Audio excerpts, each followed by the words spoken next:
Me on a solo trip to Spain, I decided to go to Malaga, got settled in and headed straight out to a local restaurant in the old town.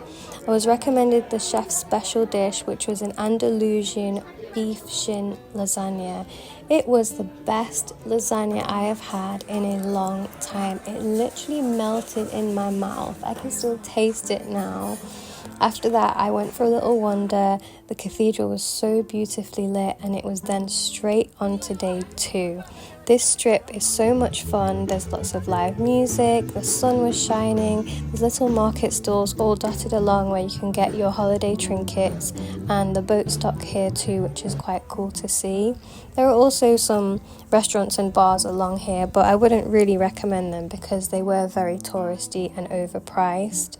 I had to go to the shops to look at all the local wines and olives and meats and spices, and you can't forget the desserts either.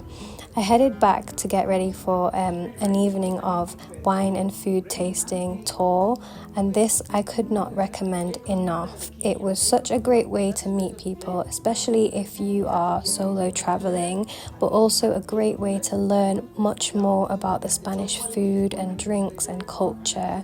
Here we tasted the famous Iberian pork and chorizo and meats and paired them with different wines and cheeses. This was honestly not enough for me. I could have eaten everybody's boards, to be honest. It was so good, and it was so interesting to know how each of them are made and cured.